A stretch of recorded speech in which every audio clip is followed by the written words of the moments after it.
Hello, and thanks today for joining us at NCI Live. I'm your host, David Groth, and I'm a technical sales specialist at Network Center. Today, we're going to be talking about to build or buy your ERP. Joining us today is Andrew McKenzie, an application development team lead from Network Center. How you doing today, Andrew? Good, good. How are you? I'm really good today. Well, been at the end of a little cold, so hopefully my voice lasts through the end of this segment. But I think I'm doing pretty well. So just before we really get started here, I wanted to remind everyone we are live. So if you have any questions, please feel free to chat us. We're live on LinkedIn and on YouTube. So chat us your questions, and Andrew will be answering them, and I'll chime in wherever I feel I can. So. Again, welcome, Andrew. Why don't you tell us a little bit about what you do here at NCI, what types of stuff you do, and we can dive into the topic. Yeah, no, that sounds good. So, been here nearing in on a decade, and in that time, kind of covered a variety of different roles.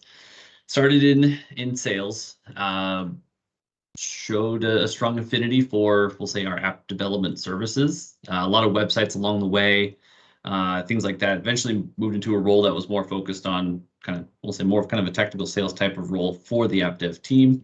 And then a couple years ago, took over as the actual team lead for the app dev team, application development team. So since then, it's been a little bit of everything, of doing a little bit of business analyst, a little bit of project management, keeping tabs on developers, herding cats. But ultimately, quick summary from the last few years is just helping customers and where does dev fit into their needs and wants. So in a nutshell. Yep. Excellent. No, that's very exciting. It's a very exciting field right now. Lots going on, rather. Absolutely. So, very cool. So let's jump right into it. So we're talking today about ERP. First of all, what is an ERP? What does that mean for most people? What is it? Yeah, I mean, it really, every company might be a little bit different, but ultimately we're talking core applications that are running your business. That's really the root of it. Don't be surprised if in this conversation I maybe take a little bit more broadly than that to just back-end applications, web applications that help drive your business forward. But think of how you're managing your resources. How am I tracking orders and products, deliveries, invoicing, just the core. So think maybe Sage, NetSuite, Oracle have been some examples of some more commonly, we'll say, more national, international types of applications.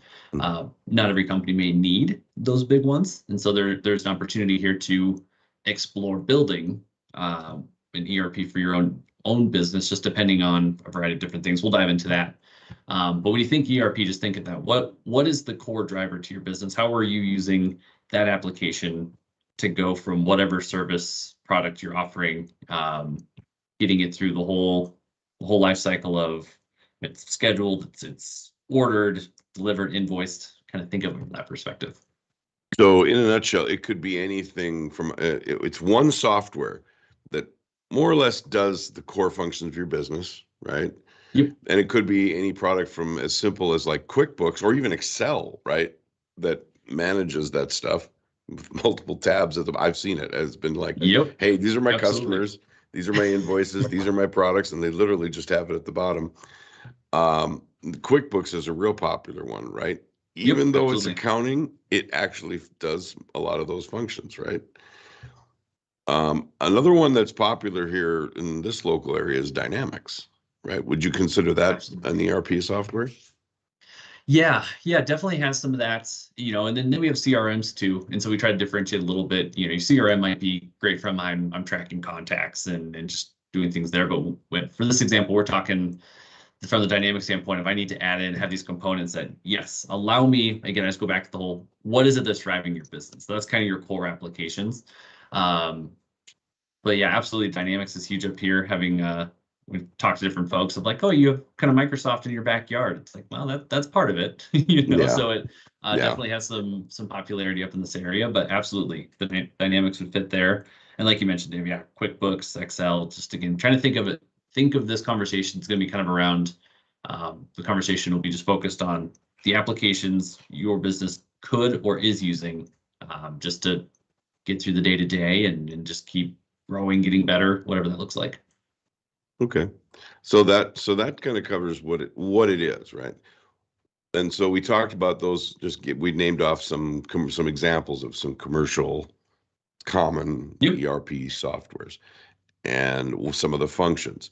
Now, what do we mean by buy versus build? What are the approaches? Why do we say that? And what do we mean by that? Yeah, and then this is where the conversation it can get very, very particular based on the company or the customer we talk to. Every company's needs are a little bit different. And so what that means is there's really no ERP really is one size fits all. Because company A and company B could be in the same industry, but maybe they do things a little bit differently.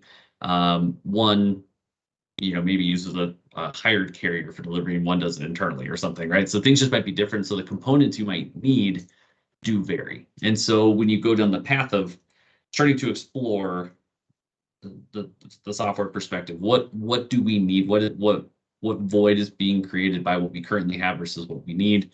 Right. You can go down the route of looking to buy. So I mentioned something like Dynamics, something like a NetSuite. You can certainly meet with them, go through, and they'll say, here's our deployment. Here are the modules that we have. Here's sort of a base model plus some pre-built options.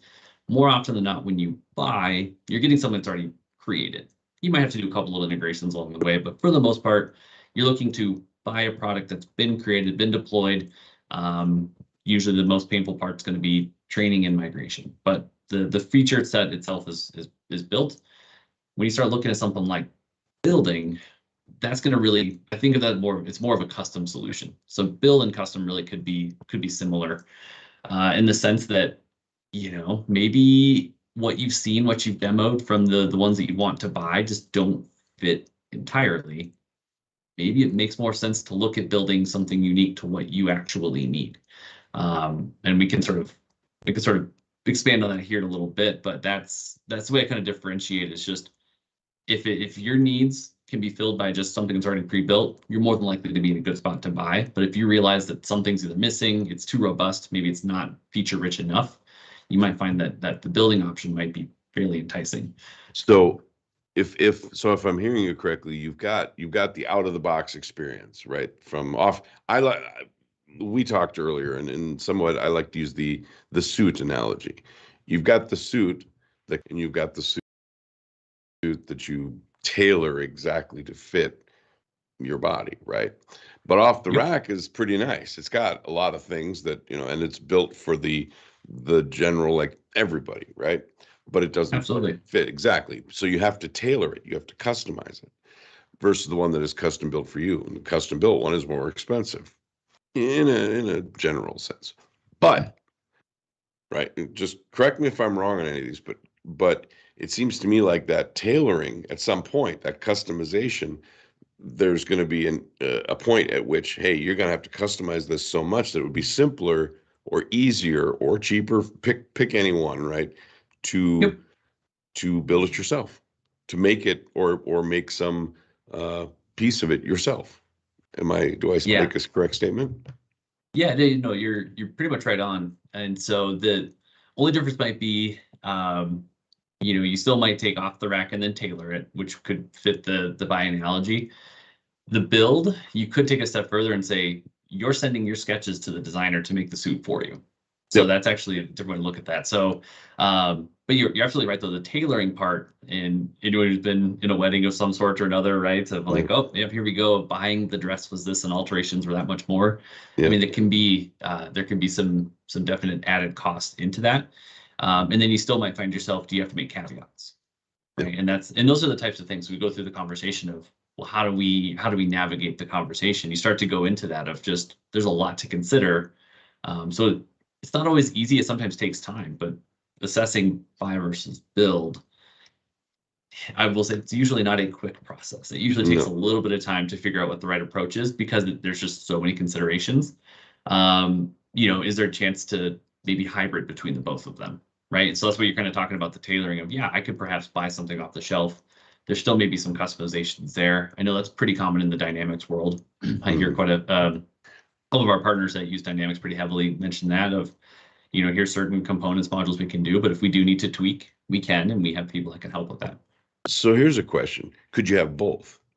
Could you have, say, an off-the-shelf piece and then one piece that is custom written because the off-the-shelf one just say doesn't have I'm going to use the word module. Yep. Because it's in many ERPs they have an accounting module, they have a CRM module, they have an inventory module, they have a invoicing module, and on and on and on. But could you do a hybrid approach where you've custom written some pieces, but then use the off-the-shelf pieces for everything else? Could you do a hybrid of some sort? I'd say more than likely that's going to be an option. It's not going to be an option, did you say? It will. It could be. So Okay. I'd say probably more likely than not, that's going to be an option. The caveat with that is what you can do with your custom, what you're building may be entirely reliant upon what you bought and how accessible the data is from there, how the integration between the two. So is there solid API documentation that calls out what data is accessible and how do you get it? If that's there, and with our team, we do a fair amount of that. Even if we're not building new applications, some folks just have, and some companies just have two applications that they just want to talk to each other. And so we have projects that are just exclusively integrations between the two. Maybe they're two different applications that both were bought, right? It doesn't have to be one versus, it can be a mix match, whatever. But as long as data's available to use and push in and out of the system, you should have the capability to do with it what you want. Now, more than likely in that scenario, that hybrid where we're doing a little bit of both, it probably lives outside of it. So you may have a secondary place that you're trying to manage content from, or a common example might be this application we bought is great, but maybe not great reporting. Can we pull data out and then have our own little report generation tool or something, right? I've heard that example used a lot. Yeah, exactly. So then you could go there like, well, I don't run my reports inside what I bought, but I did build a tool and I can run my reports here. So just as an example, but there might be some caveats, might be some things that you can or cannot do just entirely based on what's accessible from the tools that you're using. Absolutely. So now we've talked about how realistic is it to build an ERP from the ground up? Starting from nothing. We made the decision, okay, nothing exists for our industry. We're in an industry that, and I'm just making a hypothetical here. Yep. We're in an industry that there is no ERP for, one that's not specifically designed for our industry.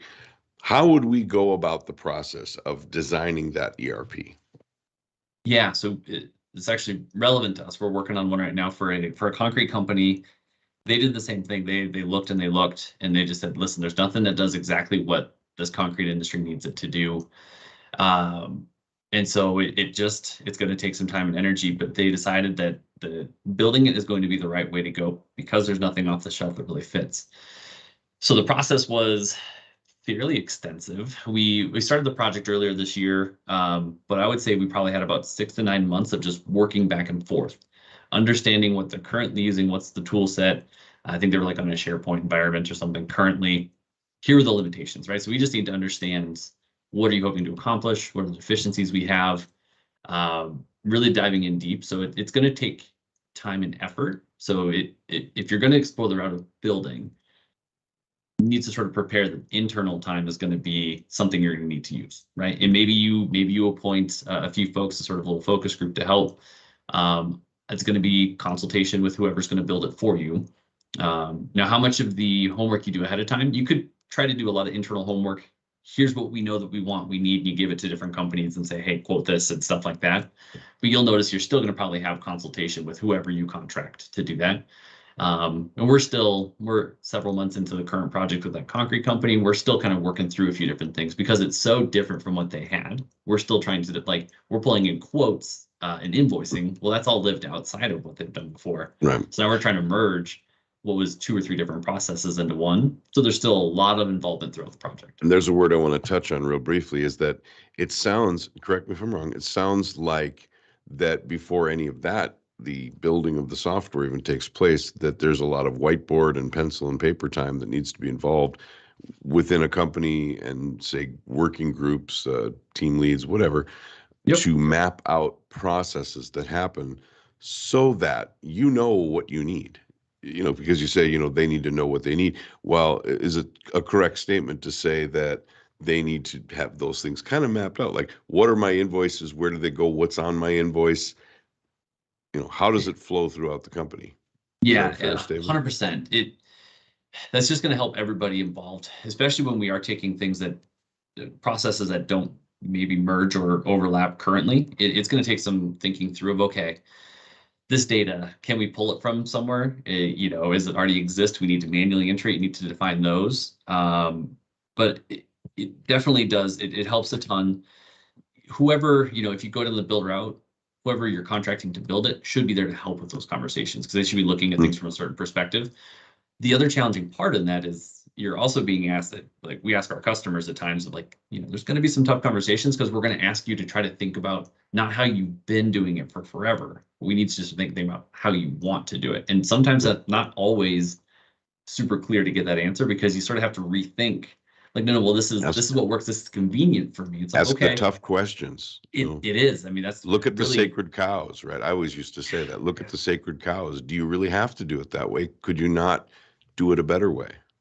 Yep, absolutely. And sometimes the answers are pretty clear and obvious of like, this seems like this is going to be the logical route to go. Other times it does take, we'll ask that to the customer. They may have to go back and, we talked about it. Here's what we think we could do. Here's, we're okay with this, not okay with this. So there's definitely back and forth, but if you go down the build route, it's going to be very involved. It should be anyway, unless you have a very detailed blueprint that you just hand over.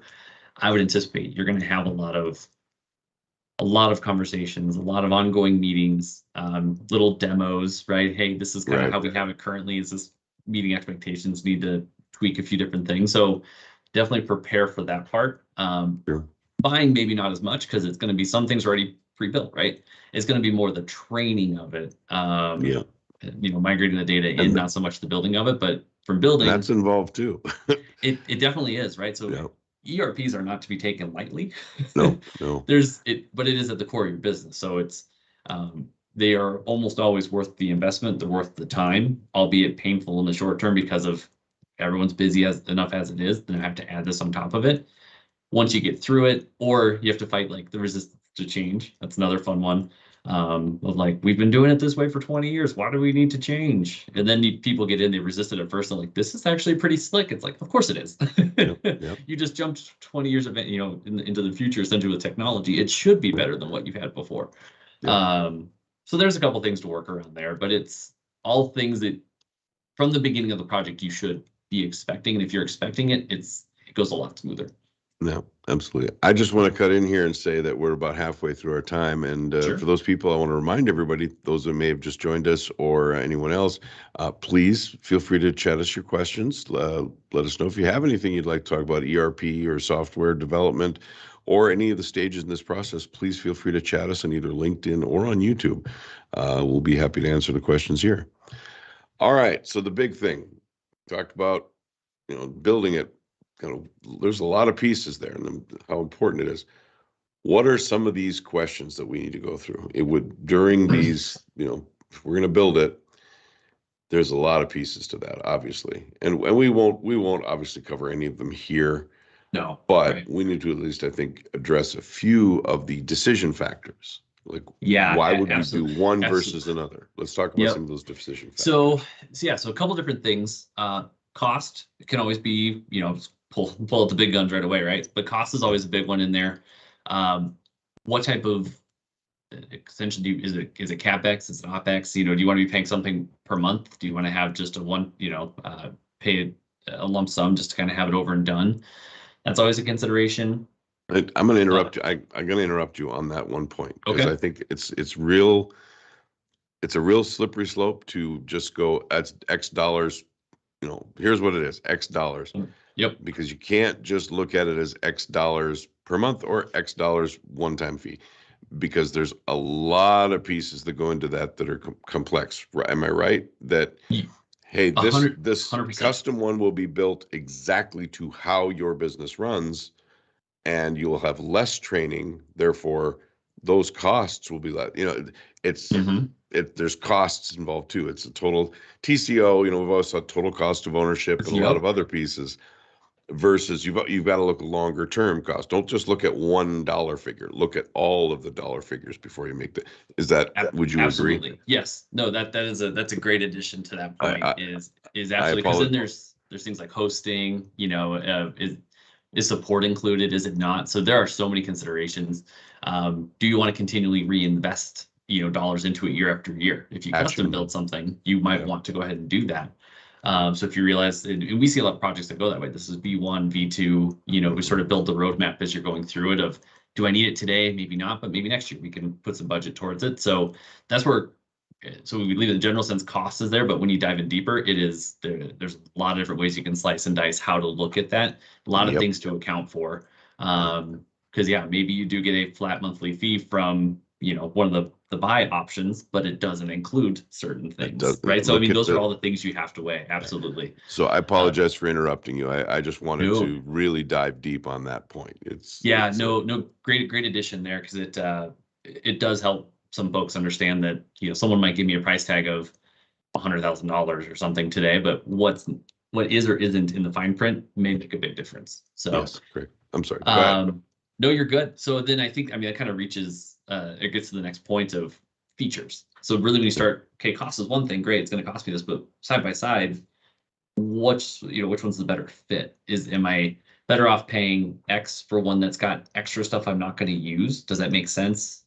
Will I eventually use those features? Maybe that helps soften that discussion a little bit, versus the building it is, okay, it's going to have exactly what I want. Do I know exactly what I want? You almost have to ask yourself those questions along the way of, even before you go down either discussion, buy or build, do I know what it is we need from this application? You should have a pretty good answer to that question before you go down that path. If not, think on it, because people are going to ask you the same question of, okay, what do you need it to do? What are you expecting from it? So those are things you're going to need. I'm already kind of mentioned support. What does that look like long term? Doubtful that you're going to deploy this and have someone in-house that just owns it. Just looking at most organizations, you'll probably need to rely on someone somewhere along the way to help support what's in there. What does the support model look like? Yeah, kind of looking through my bullets on the side here too. Another big thing is, what are you willing to invest, and not just from a cost perspective, but time and energy. Who are you willing to assign to the project, right? What's the migration process look like? Who's going to be available? Do I need to clean up data along the way? That's going to take time and effort. There's just so many things. We've already talked about training, communication efforts to, perhaps there's something, right, communicating to customers of, hey, your invoicing may look different, and going into 2023, there's just so many things that happen within Scheduling. exact, right? So Yeah. when you look at it from that perspective, it's, no matter which route you go, it's a big undertaking. And so doable for most organizations, yes. It just, how prepared are you for the effort needed to make it go successfully? You can not put any time in, the project will still happen. It just won't be as successful as it should have been because you didn't put the time in. So you're contracting a company to help you either implement what's already built or build something for you as a customer or client in that regard. The best thing you can do is meet them at the level of sort of the same expectations of, if you're willing to help us with this, we also will put the proper resources in to make this go smoothly. So Absolutely. when you kind of look at it from that perspective, other items to integrations, does this, if I have invoicing in my ERP, but I do something with QuickBooks or something, right? Does the data talk? Or maybe I do, a better example might be, I do timesheets over here, but I use QuickBooks for invoicing it. Do they talk? That might be something you want to clarify. That's that's a big one, actually. Right. So integration with other applications, because maybe you want to replace one core application, but you have a couple others that work really well. So if you're going to forklift the core, does it work with your ancillary applications? Yeah, and I think complexity and stuff too. So is it worth it? You just kind of have to, it kind of ties in with features a little bit, but just, is it worth all the time and energy to build it? Do we do anything that's truly unique enough? And I think that's where it kind of comes into, more often than not, when we engage with customers about building some sort of core application, they started looking at buy first and realized that there wasn't really an option there. So we tend to find the folks that have sort of slipped between the cracks. We don't really have a home. Building it seems to be our best option because nothing else really seems to fit. Certainly. Is it possible just that with an ERP that, we talked about an ERP, but is it possible that companies can use multiple programs as an ERP, like, make it, and I talked about Sure. modules, but that's usually modules that are in one program. I'm gonna use the example of SAP or Oracle, Yep. those programs. But, is it possible that you could have like three separate programs that function together as an ERP? And let's say one of those is a custom solution, a custom piece. Yeah, it absolutely can. It's uh, if we go that route, and this is actually fairly common across especially smaller organizations and stuff too, of just, we went with QuickBooks because of our invoicing, but we did do our time tracking and payroll stuff is maybe over here, and then we have like a scheduling. So that case, I might have three applications that kind of do little different things. If that's the case, the data integration part is so important. How much, and I just look at it from a labor perspective, how much time and energy is being spent by your internal employees just trying to move data back and forth. Right. Can you have multiple? Absolutely. The stronger the integration between them, the more likely it is to actually feel like you're using so if I know I can go into, let's just pick on QuickBooks again. If I can go into QuickBooks, but I know that it's properly dumping in timesheet and let's say project data, is doing that for me, it's going to have an ERP type of feel, though Yep. it's not technically all under one roof. Because maybe the project stuff is better for, we got a field crew or something that's out and they want to work from their tablet, from their phone, put timesheets in, or here's how much concrete we used today. Here's the invoice sheet, we got whatever. Right. It's that one's really good there, but the timesheet stuff needs to be over here because we also have office staff. There's just so many caveats as to why organizations might use more than one. So the answer is yes, people are, and can you, for sure. If there's advantage though to bring that in house, because, and this is where we tend to see it, the integration between the applications is not very strong. It's painful because I'm losing so much manual time put into running a report from here, cross-referencing it over here. You start doing that, you start talking hours a day, and then all of a sudden you look at building a new application, you get, I don't know, the one we're doing for the concrete company, they're going to be able to trim. They have a couple of positions they just can't seem to fill. The launching of this new application is going to allow them to trim 2 FTEs in a year because of how much efficiency they're gaining from what they're doing. And so that was a core thing for them is, yeah, it's costing us, what it is, but it just, not only are we getting a better platform, we're actually going to a little bit of an ROI because we don't have to then hire those roles to do that one tedious data entry type of thing. So so much to consider. I know 30 minutes isn't quite enough to get through it all. Never is. No. No, definitely isn't. But there's possibility, right? There, it seems like there's a lot of effort that goes into it, but the flip side is the opportunity that comes out of it. And I think that's the part that when we start getting through the process with customers, they start to sort of light up a little bit of like, this is awesome because this cures our 10 biggest pain points, and honestly, that's the part I like the most is when customers light up being like, this is exactly what we wanted. It's like, sweet. when you can change a customer's like entire business and how they operate and make it more efficient, and then they come back to you and say, wow, I can't believe we were doing it the other way for as long as we have.